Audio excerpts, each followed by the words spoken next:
अपनी सरजमी पर हुए हमले का जवाब देने के लिए अपने राइट टू रेस्पॉन्ड का इस्तेमाल किया है और हमारी यह कार्रवाई बेहद सोच समझकर सधे हुए तरीके से की गई है। आतंकियों के हौसले पस्त करने के उद्देश्य से यह कार्रवाई महज उनके कैंप्स और इंफ्रास्ट्रक्चर तक ही सीमित रखी गई है। मैं पुनः हमारे आर्म्ड फोर्सेस के शौर्य को मैं नमन करता हूं।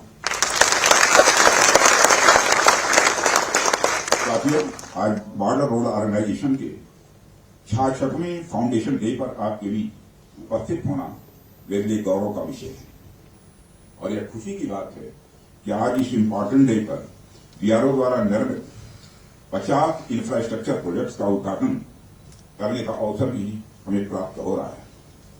मैं आप सभी का आभार व्यक्त करता हूं कि आपने मुझे यहां आमंत्रित किया है। साथियों, किसी भी संस्थान के लिए उसका फाउंडेशन डे यह बहुत ही महत्वपूर्ण हुआ करता है। वैसे भी 65 वर्षों की आपकी जो यात्रा रही है वो बेहद गौरवशाली रही है। इसलिए आज का दिन उस गौरवमयी यात्रा को याद करने का दिन है।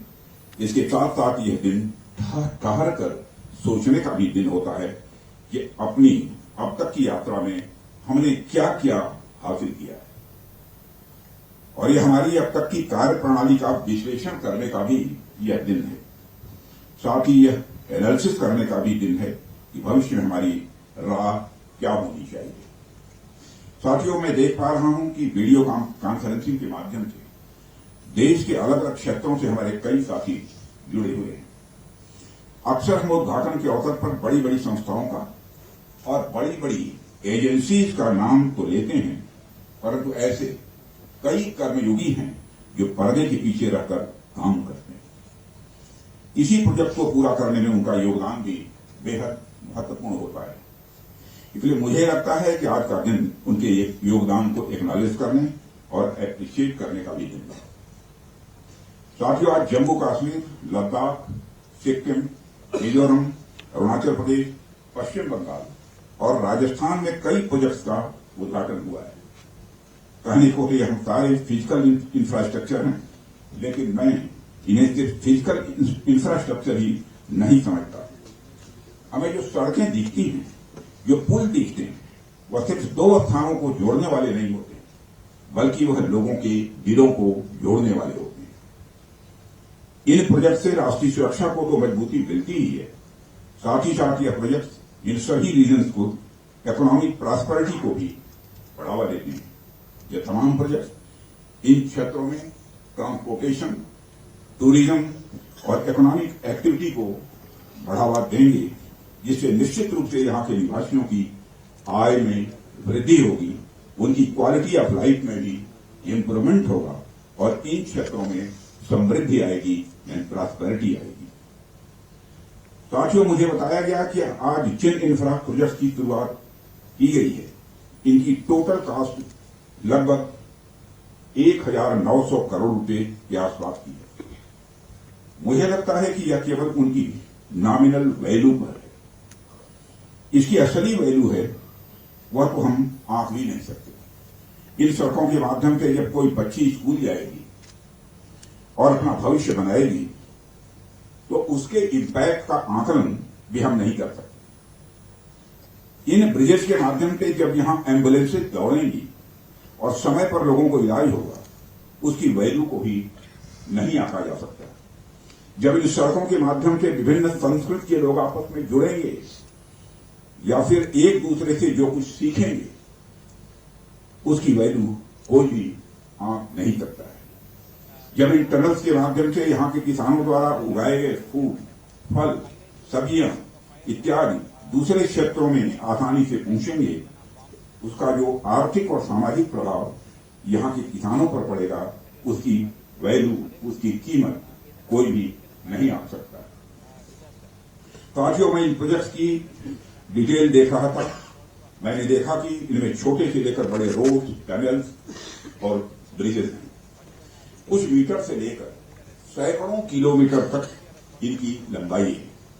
हालांकि उनकी लंबाई से कोई खास फर्क नहीं पड़ता, कोई पुल अगर छोटा है, कोई सड़क यदि छोटी है, तो इससे कोई खास फर्क नहीं पड़ता, क्योंकि दुनिया की लंबी से लंबी जो यात्राएं होती हैं वह सिर्फ एक छोटे से रास्ते से ही शुरू होती हैं।